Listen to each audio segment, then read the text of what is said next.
नमस्कार, मैं राकेश रंजन सिंह भूमि आईएएस के यूट्यूब चैनल पर आपका हार्दिक स्वागत है। दोस्तों, हम लोग जानते हैं कि यूपीएससी ने 5 जून को अपनी प्रारंभिक परीक्षा का आयोजन किया था। आज हम लोग यूपीएससी प्रारंभिक परीक्षा में पूछे गए पॉलिटी के प्रश्नों को आज हम लोग एनालिसिस करेंगे। तो आइए भूमि आईएएस के इस यूट्यूब चैनल पर हम लोग पॉलिटी सेगमेंट में जो भी क्वेश्चन पूछे हैं उनका हम लोग डिस्कस करते हैं।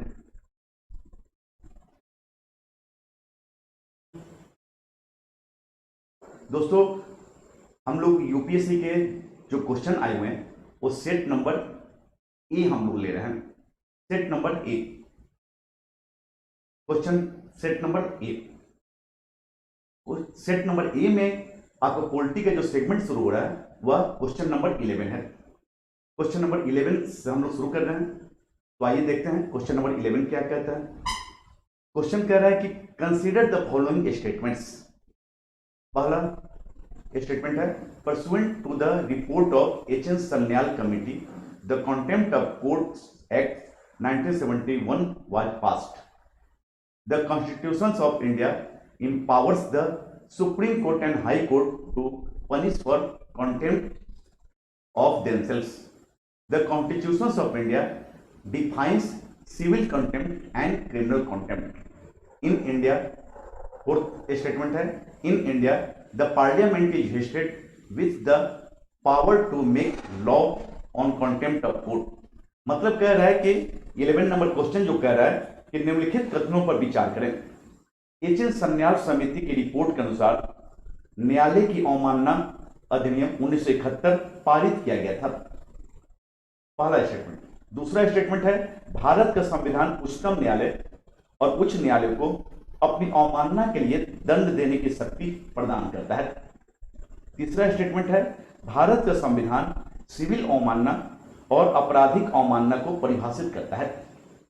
चौथा स्टेटमेंट है कि भारत में न्यायालय की अवमानना के विषय में कानून बनाने के लिए संसद में शक्ति निहित है।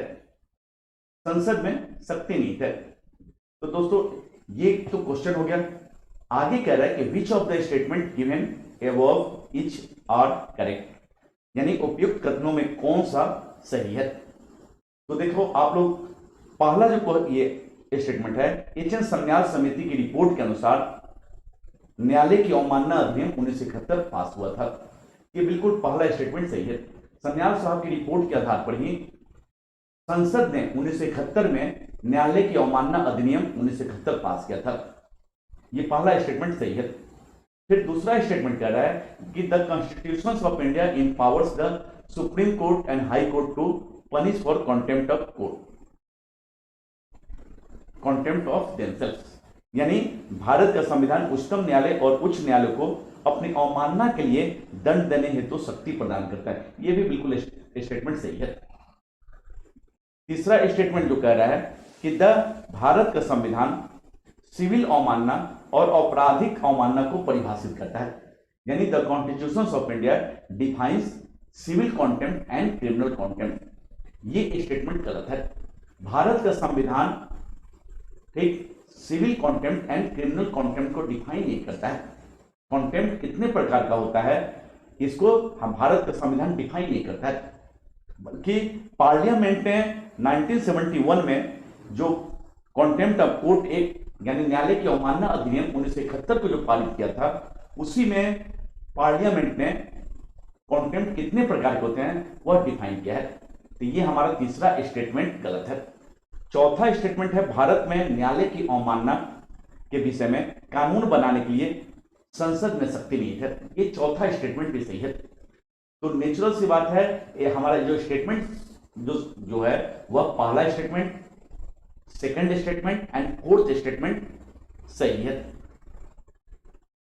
तो इसका आंसर जो होगा आपका बी आंसर होगा। बी आंसर सही होगा। अब आइए क्वेश्चन नंबर 12 नंबर जो क्वेश्चन कह रहा है कि which reference to India consider the following statements. पहला, government law officers and legal forms are recognized as advocate, but corporate lawyers and patent attorneys are excluded from recognized as advocates. यानी सरकारी विधि अधिकारी और विधिक फर्म अधिवक्ता के रूप में मान्यता प्राप्त हैं, किंतु कारपोरेट वकील और पेटेंट न्यायवादी अधिवक्ता के रूप में मान्यता प्राप्त नहीं है। दूसरा स्टेटमेंट कह रहा है कि bar council have the power to lay down the rules relating to legal education and recognition of law college. कह रहा है कि which statements given above each are correct. First option 1 only, second option 2 only, third both 1 and 2, and fourth neither 1 or not 2. तो देखिए आप लोग जानते हो कि पहला स्टेटमेंट है बिल्कुल सही है, यानी सरकारी विधि अधिकारी जिनको हम लोग सरकारी वकील कहते हैं और विधिक फर्म अधिवक्ता के रूप में यानी लॉ फर्म में काम करने वाले जो भी व्यक्ति होते हैं, एडवोकेट होते हैं, उनको एज एडवोकेट के रूप में मान्यता प्राप्त होता है। लेकिन कारपोरेट वकील और पेटेंट जो एडवोकेट होते हैं उनको एज एडवोकेट के रूप में मान्यता प्राप्त नहीं होता है। ये हमारा पहला स्टेटमेंट सही है। और दूसरा जो स्टेटमेंट कह रहा है कि बार काउंसिल को विधिक शिक्षा और विधि विश्वविद्यालय को मान्यता देने के बारे में अधिकार प्राप्त है, तो यह भी बिल्कुल ही सही स्टेटमेंट है। ये बिल्कुल सही स्टेटमेंट है। इसका आंसर हो जाएगा आपको सी, बोथ 1 and 2। ये हम लोग 12 नंबर क्वेश्चन देखें। अब आइए 13 नंबर क्वेश्चन को देखते हैं।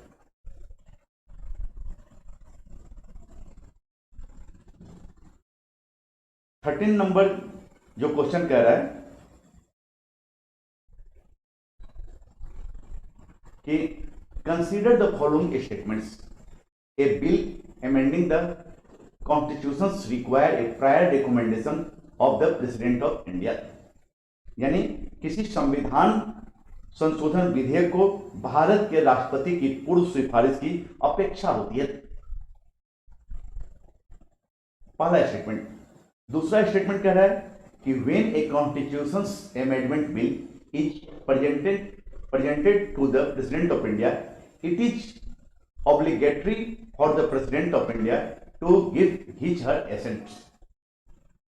यानी जब कोई संविधान संशोधन विधेयक भारत के राष्ट्रपति के पास प्रस्तुत किया जाता है तो भारत के राष्ट्रपति के लिए यह बाध्यकारी है कि वे अपनी अनुमति दें। और तीसरा स्टेटमेंट कह रहा है कि एक constitution amendment bill must be passed by both the Lok Sabha and the Raj Sabha by a special majority, and there is no provisions for joint sitting। अब ये आगे कह रहे कि which of the statement given above are correct। E option है 1 and 2 only, second B option है 2 and 3 only, C option है 1 and 3 only, and fourth D option 1, 2 and 3। तो क्वेश्चन कह रहा है कि निम्नलिखित स्टेटमेंट पर कंसीडर करना है। पहला है कि किसी संविधान संशोधन विधेयक को भारत के राष्ट्रपति की पूर्व सिफारिश की अपेक्षा होती है, यह स्टेटमेंट गलत है। दूसरा स्टेटमेंट कि जब कोई संविधान संशोधन विधेयक भारत के राष्ट्रपति के समक्ष प्रस्तुत किया जाता है तो वे भारत के राष्ट्रपति के लिए बाध्यकारी होता है कि वे अपनी अनुमति दे, बाध्यकारी होता है। तो बिल्कुल ये सही स्टेटमेंट है। और तीसरा जो स्टेटमेंट है संविधान संशोधन विधेयक लोकसभा और राज्यसभा दोनों द्वारा विशेष बहुमत से पारित होना ही चाहिए और इसके लिए संयुक्त बैठक का कोई उपबंध नहीं है। ये भी स्टेटमेंट सही है। तो हमारा आंसर जो हो जाएगा वह बी, सेकंड एंड थर्ड। अब आइए नेक्स्ट हम लोग देखते हैं 14 number, 14 number, consider the following statements. The constitution of India classifies the ministers into 4 rank wise: cabinet ministers, minister of states with independent charge, minister of state and deputy ministers। यानी निम्नलिखित कथनों पर विचार करें। ये 14 नंबर क्वेश्चन कह रहा है भारत का संविधान मंत्रियों को 4 श्रेणियों अर्थात कैबिनेट मंत्री, स्वतंत्र प्रभार वाले मंत्री, राज्य मंत्री, स्वतंत्र प्रभार वाले राज्य मंत्री, राज्य मंत्री और उप मंत्री में वर्गीकृत करता है। दूसरा स्टेटमेंट कह रहा है कि the total number of minister in the union government including the prime minister shall not exceed 15% of the total number of members in the Lok Sabha. In the Lok Sabha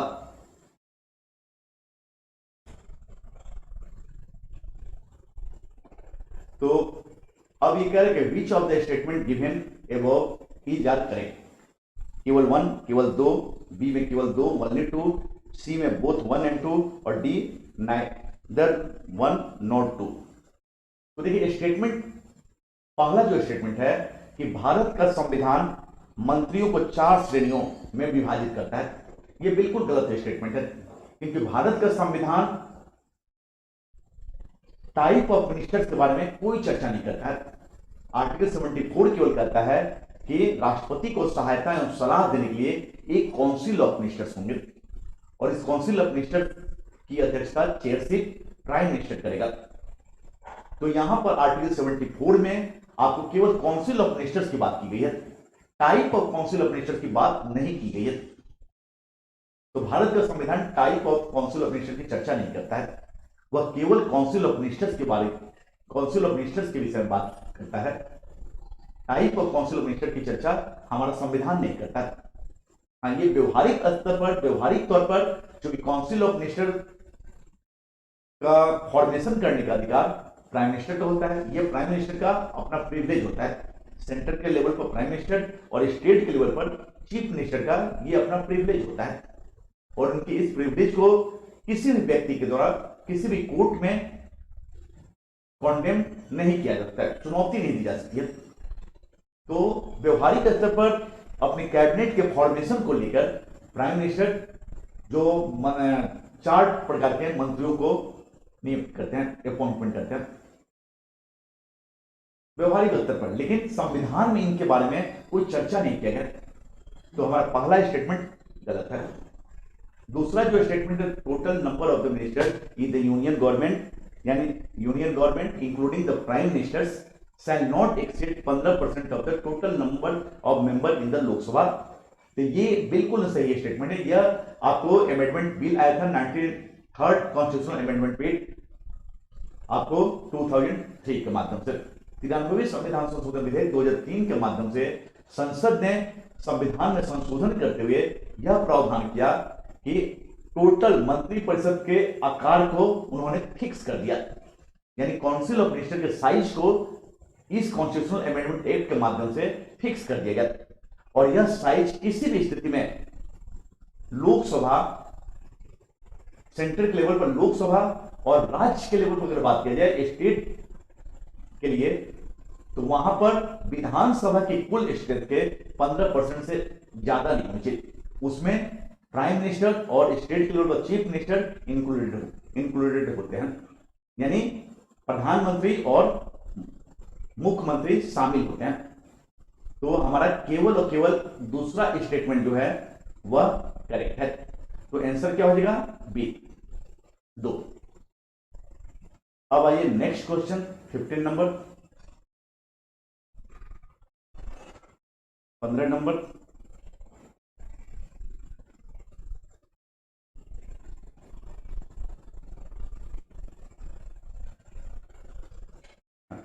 Which of the following each are the exclusive power of Lok Sabha, यानी निम्नलिखित में से कौन सी लोकसभा की अनन्य शक्ति है, exclusive powers है लोकसभा की। तो पहला कह रहा है option to rectify the declaration of emergency, to rectify the declaration of emergency, यानी आपात की उद्घोषणा का अनुसमर्थन करना। फिर दूसरा, मंत्रिपरिषद के विरुद्ध अविश्वास प्रस्ताव पारित करना, to pass a motion of no confidence against the council of ministers, to pass a motion of no confidence against the council of ministers, यानी मंत्रिपरिषद के विरुद्ध अविश्वास प्रस्ताव पारित करना। और तीसरा है भारत के राष्ट्रपति पर महाभियोग चलाना, to impeach the president of India. आगे कह रहा है select the correct answer using the code given below, A 1 and 2, B 2 only, C 1 and 3 and D 3 only। तो क्वेश्चन नंबर 15 कह रहा है कि निम्नलिखित में से कौन सी लोकसभा की एक्सक्लूसिव पावर्स है, यानी एक्सक्लूसिव पावर्स का मतलब हो गया कि ऐसी शक्ति जो सिर्फ और सिर्फ लोकसभा के पास है, राज्यसभा के पास वह पावर्स नहीं है, यही एक्सक्लूसिव पावर्स होता है। तो आइए ऑप्शन देखते हैं। पहला जो ऑप्शन कह रहा है कि आपात की उद्घोषणा का अनुसमर्थन करना, तो ये जो पावर्स है यह पार्लियामेंट के दोनों हाउस के पास है। मतलब कि अगर हमारे प्रेसिडेंट आर्टिकल 352 के तहत नेशनल इमरजेंसी को डिक्लेरेशन करते हैं, नेशनल इमरजेंसी को अगर डिक्लेयर करते हैं, तो वैसी स्थिति में यानी राष्ट्रपति अगर राष्ट्रीय आपातकाल की घोषणा अनुच्छेद 352 के तहत करते हैं, तो उस डिक्लेरेशन के 1 मंथ के भीतर आपको पार्लियामेंट के दोनों हाउस के द्वारा इस डिक्लेरेशन को अप्रूव होना चाहिए। यानी अगर राष्ट्रपति अनुच्छेद 352 के तहत राष्ट्रीय आपातकाल की घोषणा करते हैं, तो यह उद्घोषणा जो होती है वह 1 माह के भीतर, यानी जिस डेट को उन्होंने डिक्लेरेशन किया है उस डेट से 1 मंथ के भीतर इसको संसद के दोनों हाउस के द्वारा अप्रूव होना चाहिए विथ स्पेशल मेजॉरिटी, यानी विशेष बहुमत के द्वारा। तो यहां पर जो अनुसमर्थन यानी उद्घोषणा के समर्थन करने की बात की जा रही है, तो यह संसद के दोनों हाउस के द्वारा। अगर राष्ट्रपति स्टेट इमरजेंसी को डिक्लेयर कर रहे हैं, यानी राष्ट्रपति अनुच्छेद 356 के तहत राज्य स्तरीय आपातकाल की घोषणा करते हैं, जिनको हम लोग व्यवहारिक टर्म में राष्ट्रपति शासन कहते हैं। अगर राष्ट्रपति ऐसा करते हैं, अब हमेशा ध्यान रखना कि वैसी स्थिति में 2 माह के भीतर, 2 मंथ के भीतर इस इमरजेंसी को संसद के दोनों हाउस के द्वारा सिंपल मेजॉरिटी के आधार पर अप्रूव होना चाहिए।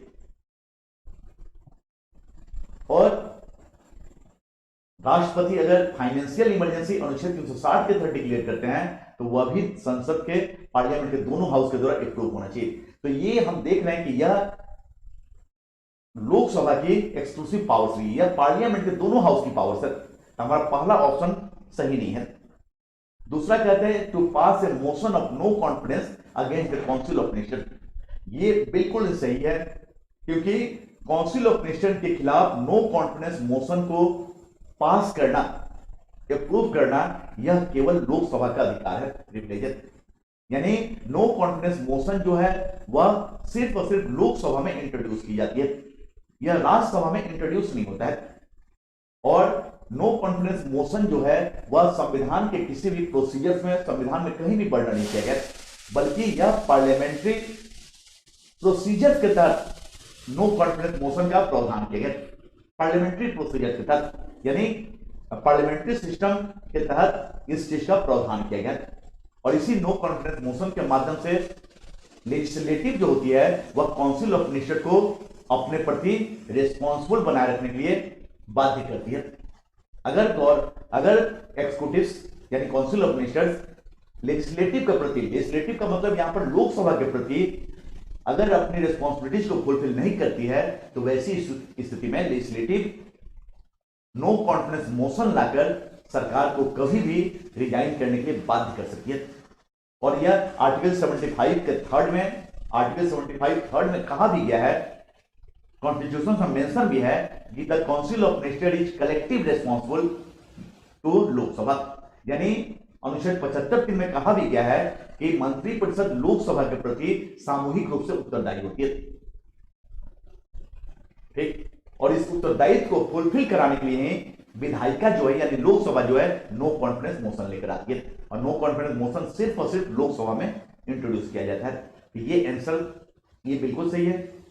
तीसरा ऑप्शन कह रहा है कि to impeach the president of India, ये बिल्कुल गलत है। इंपीचमेंट प्रोसीजर्स पार्लियामेंट के दोनों हाउस में लाया जाता है, यह केवल लोकसभा में नहीं आता है बल्कि दोनों हाउस के लिए। क्लियर? तो हमारा यहां पर आंसर जो होगा केवल और केवल B2 ओनली। अब आइए नेक्स्ट क्वेश्चन देखते हैं 16 नंबर। दोस्तों आप लोग ध्यान रखना कि हम लोग क्वेश्चन सेट नंबर ए चल रहे हैं, ए ले रहे हैं, और सेट नंबर ए के 16 नंबर क्वेश्चंस हम लोग अभी देख रहे हैं, और ये पॉलिटी का सेगमेंट है। क्वेश्चन 16 कह रहा है which reference to anti defection law in India consider the following statements.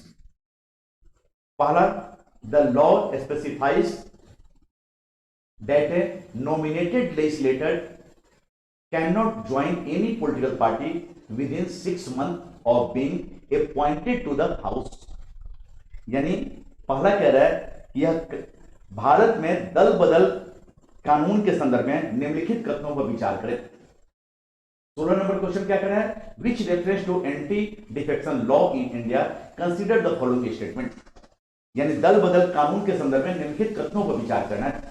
पहला स्टेटमेंट क्या है कि the law specifies that a nominated legislature can not join any political party within 6 months of being appointed to the house. यह कानून विनिर्दिष्ट करता है कि कोई नाम निर्देशित विधायक सदन में नियुक्त होने के 6 माह के भीतर किसी राजनीतिक दल में शामिल नहीं हो सकता। बिल्कुल सही आंसर है, यानी ये बिल्कुल सही ऑप्शन है। दल बदल कानून के संदर्भ में आपको हमेशा ध्यान रखना है कि यह 52वां संविधान संशोधन विधेयक 1985 के माध्यम से लाया गया था। 52वें संविधान संशोधन विधेयक के माध्यम से इसको संविधान में इंट्रोड्यूस किया गया, और इस संविधान संशोधन विधेयक के माध्यम से 10वीं अनुसूची में आपको दल बदल अधिनियम को शामिल किया गया। दल बदल अधिनियम को, दल बदल अधिनियम के तहत नॉमिनेटेड, हमेशा ध्यान रखिए कि दल बदल जो अधिनियम आया था उसमें प्राइम मिनिस्टर राजीव गांधी थे, और दल बदल जो अधिनियम आया था इस अधिनियम के तहत वहां पर 3 पार्ट में इसको स्पेसिफाइड किया गया। पहला पॉलिटिकल पार्टीज के लिए, क्लियर, दूसरा नॉमिनेटेड मेंबर्स के लिए, और तीसरा जो निर्दलीय होते हैं, यानी जो बिना किसी पार्टी के बैनर तले चुनाव होते हैं उनके लिए। तो नॉमिनेटेड में हमारे क्वेश्चन में के अनुसार 16 नंबर जो क्वेश्चन है उसका पहला जो ये है स्टेटमेंट वह नॉमिनेटेड मेंबर के रिगार्डिंग बात कर रहे हैं। तो आप हमेशा ध्यान रखना है कि नॉमिनेटेड मेंबर्स, अगर नॉमिनेटेड मेंबर्स कोई है वह जिस डेट को उसको नॉमिनेट किया जाता है, और जिस डेट को नॉमिनेट किया जाता है मतलब कि जिस डेट को भारत सरकार अपने गजट में उसका नाम पब्लिश कर देती है, तो उस डेट से वह अपर हाउस का मेंबर मान लिया जाता है। अपर हाउस का मेंबर मान लिया जाता है, यानी राज्यसभा का मेंबर मान लिया जाता है। और आपको पता होगा कि राष्ट्रपति 12 लोगों को राज्यसभा में नॉमिनेट करते हैं, और इनके लिए 4 क्राइटेरिया, 4 ग्राउंड्स डिसाइड किया गया। 4 आधार पर नॉमिनेटेड मेंबर को ये किया जाता है, नॉमिनेट करते हैं राष्ट्रपति, और वह एरियाज क्या है, लिटरेचर, साहित्य, आर्ट, कला, विज्ञान, साइंस एंड सोशल वर्क, समाज सेवा। इन 4 आधारों पर राष्ट्रपति राज्यसभा में अपर हाउस में 12 लोगों को नॉमिनेट करते हैं, और कोई भी नॉमिनेटेड मेंबर होता है वह 6 मंथ के भीतर किसी भी पॉलिटिकल पार्टी में शामिल नहीं हो सकता है। अगर 6 मंथ के भीतर किसी पॉलिटिकल पार्टी में शामिल होगा तो उस पर एंटी डिफेक्शन लॉ अप्लीकेबल होगा और उसकी सदस्यता समाप्त हो जाएगी। क्योंकि जनरली ये माना जाता है कि जो भी नॉमिनेटेड मेंबर होता है, क्योंकि उसको रूलिंग पार्टी के द्वारा नॉमिनेट किया गया है, तो ऑब्वियस सी बात है उस नॉमिनेटेड मेंबर का रूलिंग पार्टी के प्रति झुकाव रहेगा। तो उसको ये 6 माह के लिए मौका दिया जाता है कि अगर आप चाहेंगे तो, चूंकि आपको रूलिंग पार्टी ने आपको नॉमिनेट किया है, तो आप अगर चाहेंगे तो 6 मंथ के भीतर आप रूलिंग पार्टी के मेंबरशिप ज्वाइन कर सकते हैं। लेकिन अगर कोई नॉमिनेटेड मेंबर्स अगर रूलिंग पार्टी का माने 6 मंथ के भीतर रूलिंग पार्टी में शामिल नहीं होता है या किसी भी पार्टी में शामिल नहीं होता है, तो आफ्टर 6 मंथ वह किसी भी पार्टी में शामिल नहीं हो सकता है। अगर वह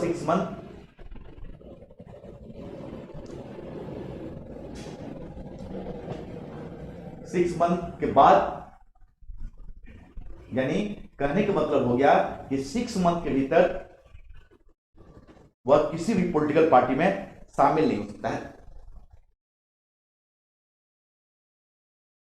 तो ये हमारा जो एक्स्ट्रा ऑप्शन है बिल्कुल सही है। दूसरा जो ऑप्शन कह रहा है, यह कानून कोई समयावधि नहीं देता है जिसके अंदर पीठासीन अधिकारी को दल बदल मामला विनिश्चित करना होता है। तो आप हमेशा ध्यान रखिए कि दल बदल जो अधिनियम जो है, इसके तहत इस पर अंतिम निर्णय लेने का अधिकार आपको लोकसभा में स्पीकर को है और राज्यसभा में चेयरपर्सन को है। तो दल बदल के संदर्भ में कोई भी अगर निर्णय होगा वह इन्हीं दोनों के द्वारा लिया जाएगा, यानी अपने अपने हाउस में, स्पीकर अपने हाउस में और चेयरपर्सन अपने हाउस में लेंगे। तो आप हमेशा ध्यान रखना है कि लेकिन वह डिसीजन कितने दिनों के भीतर लेंगे यह टाइम लिमिट नहीं निर्धारित किया गया। स्पीकर अपने अनुसार और चेयरमैन अपने अनुसार डिसीजन लेते हैं। और एक चीज और भी ध्यान रखना है कि स्पीकर अपने से इस पर कोई इनिशिएटिव नहीं लेंगे जब तक कि सदन के किसी सदस्य के द्वारा इस मामले पर, दल बदल से संबंधित इस मामले पर स्पीकर का ध्यान आकर्षित नहीं किया जाएगा, स्पीकर का ध्यान उस ओर दिखाया नहीं जाएगा, तब तक स्पीकर अपने से इनिशिएटिव नहीं लेते हैं। और एक बार स्पीकर इस मामले पे इनिशिएटिव लेते हैं तो कितने दिनों के भीतर इस पर निर्णय लेंगे यह निश्चित नहीं है। तो हमारा ये दोनों स्टेटमेंट जो है 1 और 1 एंड 2 दोनों सही है। यानी कोई भी नॉमिनेटेड मेंबर सदन में नियुक्ति के 6 माह के अंदर किसी भी राजनीतिक दल में शामिल नहीं हो सकता। हमेशा इस चीज को ध्यान रखना है, अगर शामिल होगा तो उस पर दल बदल संबंधी अधिनियम लागू होंगे। तो ये आंसर बोथ 1 एंड 2 दोनों सही होंगे। आइए 17 नंबर क्वेश्चन।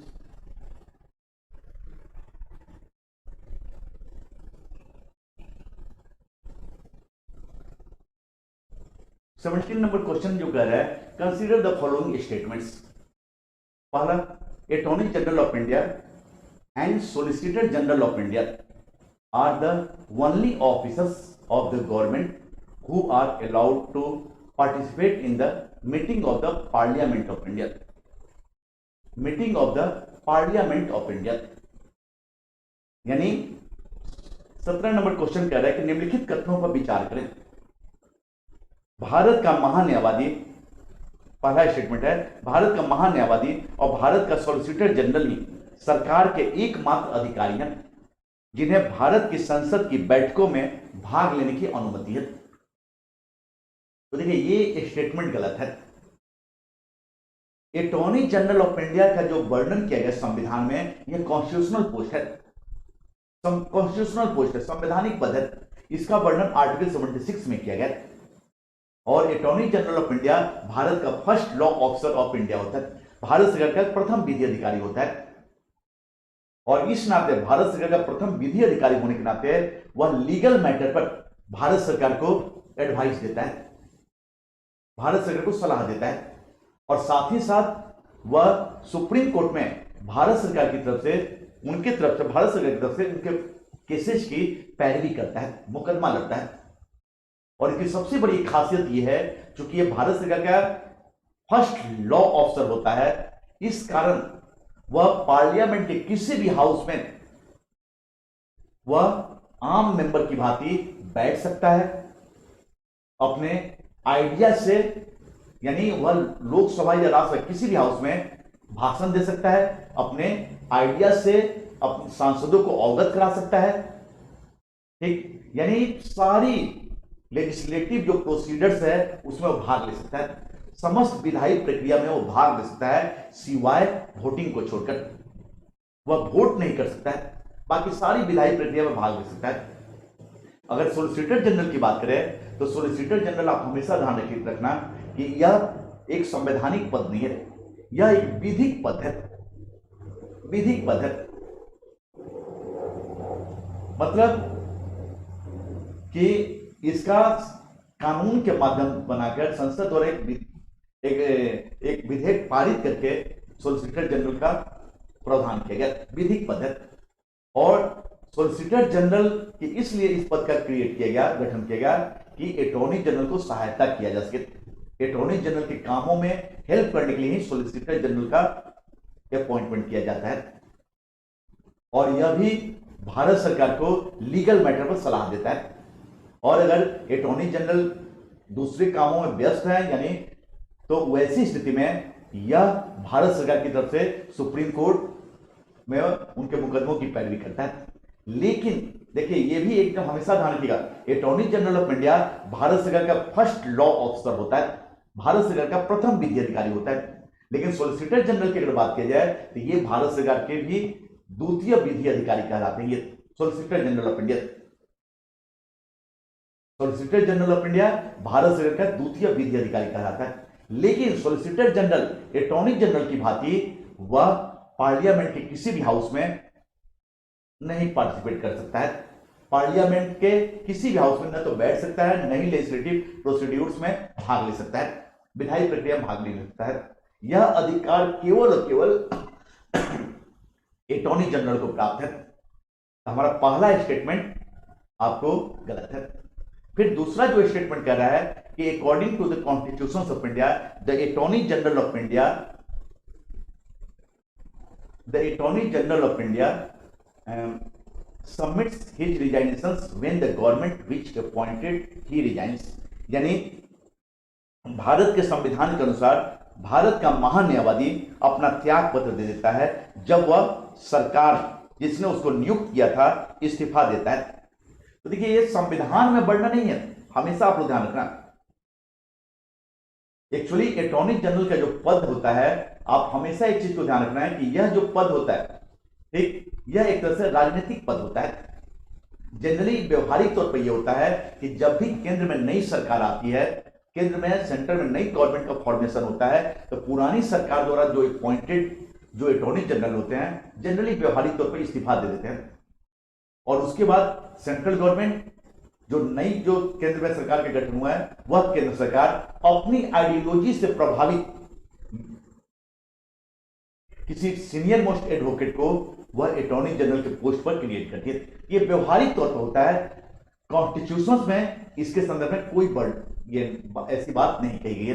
कॉन्स्टिट्यूशन में इस संबंध में कोई भी डिस्क्राइब नहीं किया गया। यह व्यवहारिक तौर पर होता है, लेकिन कॉन्स्टिट्यूशन में नहीं है। यह हमारा दूसरा स्टेटमेंट भी गलत है। क्लियर? तो इसका आंसर हो जाएगा हमेशा ध्यान के नाइदर 1 नॉट डी। अब आइए 18 नंबर क्वेश्चन हम लोग देखते हैं। Which reference to the writ issued by the court in India consider the following statements।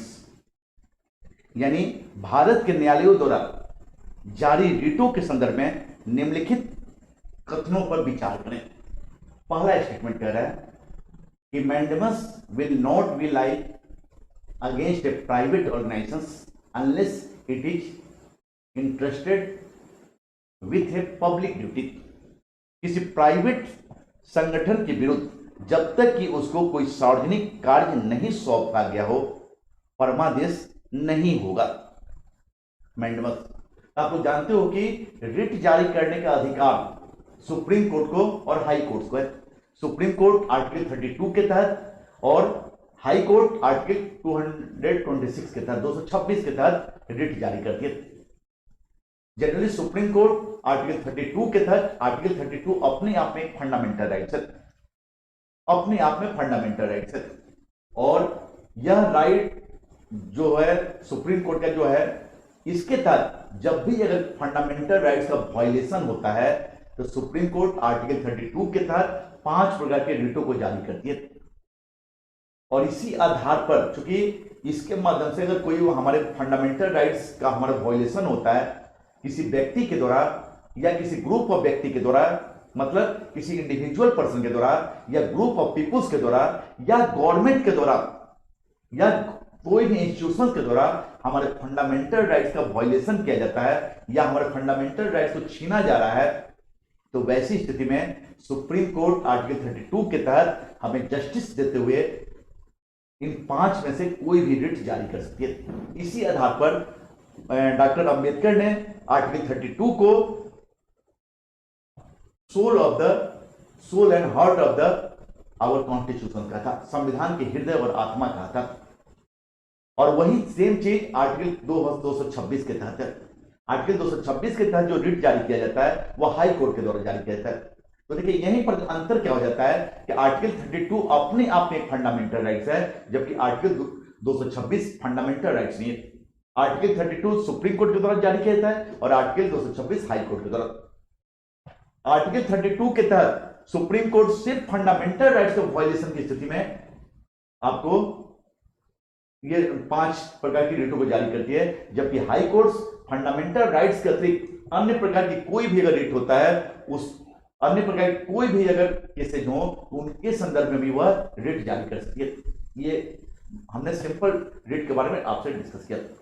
अब ये मैंडमस जो रिट होती है, जनरली यह रिट तब जारी किया जाता है जब कोई व्यक्ति अपनी ड्यूटीज को, जो उसके पोस्ट से जुड़ा हुआ ड्यूटीज है, उस ड्यूटीज को जो वो फुलफिल नहीं करता है, उस ड्यूटीज को जो नहीं करता है, तब अपर कोर्ट के द्वारा यह रिट जारी करते हुए उस व्यक्ति को यह आदेश दिया जाता है कि आप अपने पद से जुड़े हुए कर्तव्यों को पालन करें।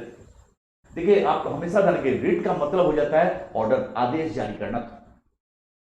मैंडमस रिट हमेशा सरकारी ऑफिसर, सरकारी कर्मचारी, अधिकारी या सरकारी संस्थाओं के खिलाफ जारी किया जाता है। यानी कोई भी वैसा सरकारी अधिकारी, कर्मचारी अपने पद से जुड़े हुए कर्तव्यों का पालन अगर नहीं करता है तो उसके खिलाफ यह रिट जारी की जाती है। तो पहला ऑप्शन कह रहा है किसी प्राइवेट संगठन के विरुद्ध, तो भारत के प्राइवेट संगठन के विरुद्ध जारी नहीं किया जाता है। प्राइवेट व्यक्ति या प्राइवेट संगठन के खिलाफ मैंडमस नामक रिट जारी नहीं किया जाता है। और नहीं यह रिट राष्ट्रपति या गवर्नर के खिलाफ जारी किया जाता है। यानी राष्ट्रपति और गवर्नर, राज्यपाल के खिलाफ भी अगर वो अपने पद से जुड़े कर्तव्यों का पालन नहीं करते हैं तो उसको लेकर भी कोर्ट के द्वारा, अपर कोर्ट के द्वारा यह मैंडमस नामक रिट जारी नहीं किया जाता है। तो पहला जो ऑप्शन कह रहा है कि किसी प्राइवेट संगठन के विरुद्ध जब तक कि उनको कोई सार्वजनिक कार्य नहीं सौंपा गया हो, परमादेश नहीं होगा। ठीक, तो ये हमारा जो ऑप्शन है यह गलत है। अगर कोई प्राइवेट संगठन है और उसको पब्लिक ड्यूटी सौंपी गई है, पब्लिक ड्यूटी सौंपी गई है, यानी पब्लिक ड्यूटी, सार्वजनिक कार्य उसको सौंपा गया गवर्नमेंट के द्वारा, तो एक तरह से वो गवर्नमेंट की भूमिका को ही निर्वाह कर रहा है, गवर्नमेंट की रिस्पॉन्सिबिलिटीज को ही फुलफिल कर रहा है। तो वैसी स्थिति में वह भले वो प्राइवेट ऑर्गेनाइजेशन है, लेकिन वह ड्यूटीज किसकी कर रहा है? एज ए गवर्नमेंट के, एज ए स्टेट के रूप में वह काम कर रहा है। तो वैसी स्थिति में क्योंकि स्टेट के द्वारा ही, गवर्नमेंट के द्वारा ही उसको पब्लिक वर्क करने की रिस्पॉन्सिबिलिटी दी गई, पब्लिक ड्यूटीज करने की रिस्पॉन्सिबिलिटी दी गई, अगर वह ड्यूटीज को फुलफिल नहीं कर रहा है तो फिर उसके खिलाफ मैंडमस रिट जारी की जा सकती है। क्लियर? गलत है। दूसरा है किसी कंपनी के विरुद्ध, भले ही वह सरकारी कंपनी हो, भले ही वह सरकारी कंपनी हो, मैंडमस नहीं होगा। नहीं, देखिए पहला ऑप्शन सही है बिल्कुल ही, यानी किसी प्राइवेट संगठन के विरुद्ध जब तक कि उसको कोई सार्वजनिक कार्य नहीं सौंपा गया हो, परमादेश नहीं होगा। तो मैंने अभी जस्ट आपसे चर्चा किया कि मैंडमस प्राइवेट ऑर्गेनाइजेशन के विरुद्ध नहीं जारी किया जाता है, लेकिन अगर प्राइवेट ऑर्गेनाइजेशन को गवर्नमेंट के द्वारा कोई पब्लिक वर्क, पब्लिक ड्यूटीज करने के लिए रिस्पॉन्सिबिलिटी दी जाती है, पब्लिक वर्क करने के लिए उसको जिम्मेवारी दी जाती है, सार्वजनिक कार्य करने के लिए उसको कोई रिस्पॉन्सिबिलिटी दी जाती है, तो वैसी स्थिति में वह एज ए गवर्नमेंट के पार्ट के रूप में, गवर्नमेंट के पार्ट के रूप में, सरकार के सदस्य के रूप में, राज्य के अंग के रूप में वह अपनी रिस्पॉन्सिबिलिटीज को फुलफिल करती है। तो उस स्थिति में मैंडेमस रिट उसको जारी किया जाएगा। तो पहला स्टेटमेंट सही है। दूसरा स्टेटमेंट कह रहा है कि mandamus will not be against A company even through it may be A government company. किसी कंपनी के विरुद्ध भले ही वह कोई सरकारी कंपनी हो, परमादेश नहीं होगा। ये स्टेटमेंट गलत है। सरकारी व्यक्ति, सरकारी ऑफिसर, सरकारी government staff, government officers and government company के खिलाफ ही मैंडेमस जारी किया था, प्राइवेट कंपनी के खिलाफ नहीं। तीसरा है कि any public minded person can be a petitioner to move the court to obtain the writ of quo warranto. कोई भी पब्लिक माइंडेड पर्सन, व्यक्ति अधिकार परीक्षा क्यू वारंटो, अधिकार परीक्षा रिट प्राप्त करने हेतु न्यायालय में समावेदन करने के लिए पिटिशनर हो सकता है। तो बिल्कुल अधिकार परीक्षा रिट जनरली या वैसे, यानी किसी भी सार्वजनिक पद पर वैसा कोई व्यक्ति की नियुक्ति हो जाती है जो उस पद के लिए डिजर्व नहीं करता है, जो उस पद के योग्य नहीं है। तो वैसा अगर कोई अयोग्य व्यक्ति इस पद पर अगर नियुक्त हो जाता है, तो उस स्थिति में उसके खिलाफ कोई भी व्यक्ति कोर्ट में जा सकता है और क्यू वारंटो नोटिस की डिमांड कर सकता है। ये आंसर 3 भी बिल्कुल सही है। इसका आंसर क्या हो जाएगा? Correct, which of the statement given above are correct. तो पहला आंसर सही है और थर्ड आंसर सही है, तो इसका आंसर जो होगा सी ऑप्शन होगा, सी ऑप्शन होगा। अब आइए नेक्स्ट क्वेश्चन देखते हैं, 20 नंबर।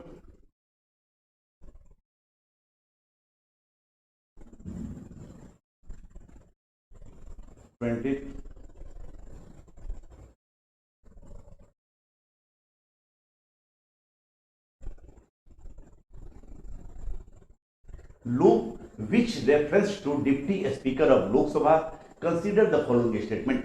मतलब लोकसभा के उपाध्यक्ष के संदर्भ में निम्नलिखित पर विचार करें। ये हमारा स्टेटमेंट कह रहा है, माने ये क्वेश्चन कह रहा है 20 नंबर, और स्टेटमेंट क्या कह रहा है कि as per the rules of procedures and conduct of business in Lok Sabha the election of deputy speaker shall be held on such date as the speaker may fix. Lok Sabha के पहला स्टेटमेंट क्या है? लोकसभा के कार्य पद्धति और कार्य संचालन नियमों के अनुसार उपाध्यक्ष का निर्वाचन उस तारीख को होगा जो अध्यक्ष नियत करे। तो ये बिल्कुल ही लोकसभा के कार्य पद्धति और कार्य संचालन नियमों के अनुसार उपाध्यक्ष का चुनाव हमेशा उस डेट को होता है जब स्पीकर वह डेट फिक्स करे, स्पीकर वह डेट फिक्स करे। पहला स्टेटमेंट, ये स्टेटमेंट बिल्कुल ही सही है। दूसरा है कि there is a mandatory provisions that the election of a candidate as a deputy speaker of Lok Sabha shall be from either the principals opposition party और द रूलिंग पार्टी। यानी यह आज्ञात्मक उपबंध है कि लोकसभा के उपाध्यक्ष के रूप में किसी प्रतियोगी को का निर्वाचन हो या मुख्य विपक्षी दल से या शासक दल से होगा। तो देखिए ऐसा मैंडेटरी प्रोविजंस नहीं है, हमेशा आप लोग ध्यान रखना, ये मैंडेटरी प्रोविजंस नहीं है, बल्कि यह आपको ट्रेडिशनल कह सकते हैं, कस्टम प्रोविजंस है। एक तरह से यह एक परंपरा बनी हुई है, एक बन गई है कि जनरली लोकसभा में अध्यक्ष का जो पद होता है, स्पीकर का जो पद होता है, वह रूलिंग पार्टी के पास होता है या alliance of the ruling party के पास होता है, और अपोजिशन का पद जो होता है जनरली उपाध्यक्ष का जो पद होता है, डिप्टी स्पीकर का जो पद होता है, वह विपक्ष के किसी सदस्य को दे दिया जाता है, विपक्ष के किसी सदस्य को। तो ये हमेशा ध्यान रखिएगा कि ये मैंडेटरी नहीं होता है, बल्कि ये ट्रेडिशनल प्रोविजंस हैं, यानी परंपरागत एक तरह से हम कह सकते हैं। एक परंपरा इधर बन गई है विगत 2-3 माने हम टर्म से लोकसभा के देख रहे हैं। क्लियर? वाजपेयी जी जब आपको 98 में बने थे तो उस समय भी शिवसेना के अलायंस को दिया गया था और बीजेपी अपने पास रखी थी। लेकिन इधर हम देख रहे हैं कि हमेशा ध्यान रखिएगा कि स्पीकर का पद रूलिंग पार्टी को और डिप्टी स्पीकर का पद विपक्ष को दे देता है। ऐसा इसलिए किया जाता है कि गवर्नमेंट म्यूचुअल अंडरस्टैंडिंग के आधार पर सदन को चलाना चाहती है। ऐसा करने से, सरकार के ऐसा करने से सदन का माहौल जो होता है वह हेल्दी बना रहता है, यानी सरकार और विपक्ष में एक तरह से अच्छे रिलेशनशिप बने रहते हैं। इसी रिलेशनशिप को बनाने के लिए यह गवर्नमेंट के द्वारा ऐसा किया जाता है।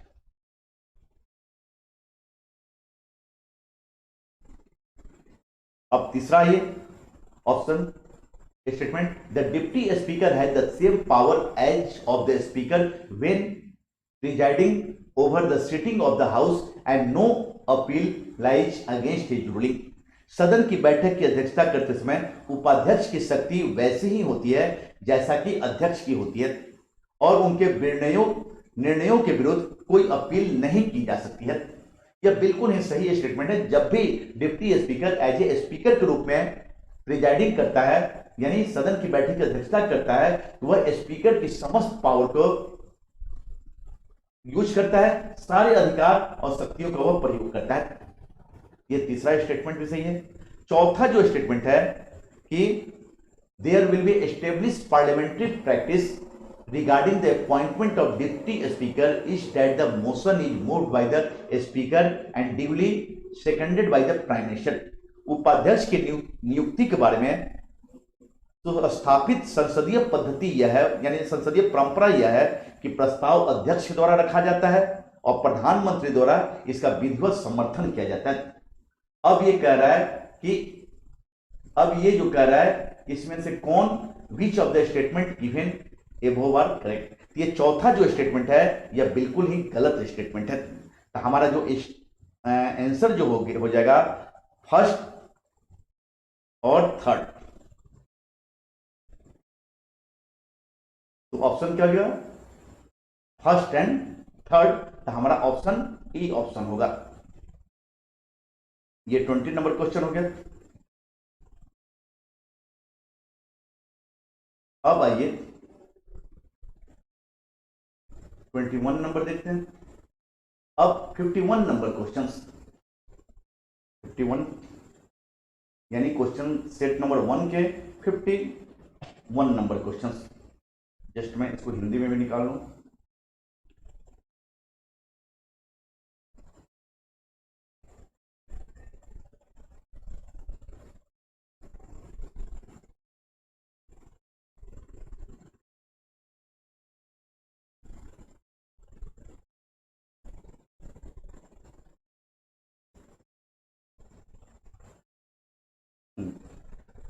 In the Government of India Act 1919, the functions of provisional government were divided into reserved and transferred subject. Which of the following were treated as reserved subject? यानी भारत सरकार अधिनियम 1919 में प्रांतीय सरकार के कार्य आरक्षित और ट्रांसफर हस्तांतरित विषयों के अंतर्गत बांट दिए गए। और विच ऑफ द निम्नलिखित में से कौन आरक्षित विषय माने गए, आरक्षित विषय माने गए। तो आप हमेशा ध्यान रखिएगा कि इसके तहत आरक्षित विषयों पर कानून बनाने का, उस पर शासन करने का जो अधिकार जो था वह हमेशा आपको मंत्रिपरिषद के द्वारा था, जबकि ट्रांसफर विषय पर गवर्नर की जो अपनी काउंसिल होती तो उसके माध्यम से। तो यहां पर जो ऑप्शन है पहला एडमिनिस्ट्रेशन ऑफ जस्टिस, पहला ऑप्शन लोकल सेल्फ गवर्नमेंट यानी न्याय प्रशासन, दूसरा स्थानीय प्रशासन और तीसरा जो है लैंड रेवेन्यू भू राजस्व और चौथा पुलिस। तो इसमें आप हमेशा जानेंगे कि एडमिनिस्ट्रेशन ऑफ जस्टिस है, लैंड रेवेन्यू और पुलिस। 1, 3 and 4 answer. फिर लोकल सेल्फ गवर्नमेंट जो है वह ट्रांसफर विषय के अंतर्गत आते हैं। ये हमारा 51 नंबर क्वेश्चन हुआ। अब आइए 54 question number.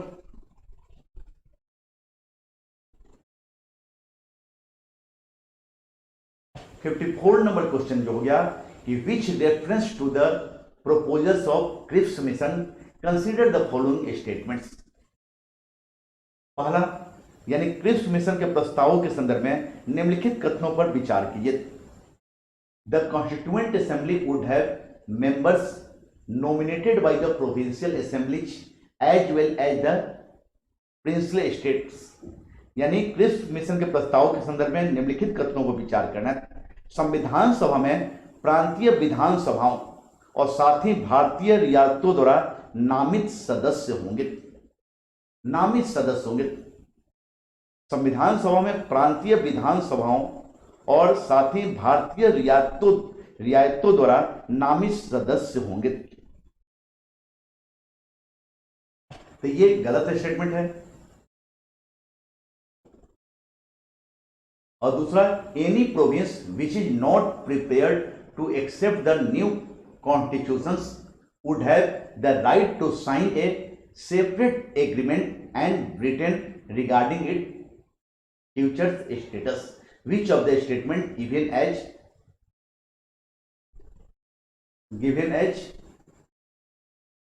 given above is are correct। तो आप हमेशा ध्यान रखना है कि इसमें बी ऑप्शन आंसर हो जाएगा, दो ओनली। अब आइए क्वेश्चन नंबर 74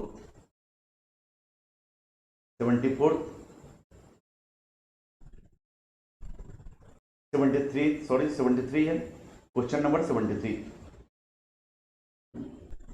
नंबर क्वेश्चन कर रहा है कि if a particular area is brought under the 5th schedules of the constitutions of India, which one of the following statement best reflects the constituents of its। यदि किसी विशिष्ट क्षेत्र को भारत के संविधान की 5वीं अनुसूची के अधीन लाया जाए तो निम्नलिखित कथनों में से कौन सा एक इसके परिणाम को सर्वोत्तम रूप से प्रतिबिंबित करता है। पहला स्टेटमेंट है, this would prevent the transfer of land of tribal people to non tribal people. इसमें जनजातीय लोगों की जमीनें गैर जनजातीय लोगों को अंतरित करने पर रोक लगेगी।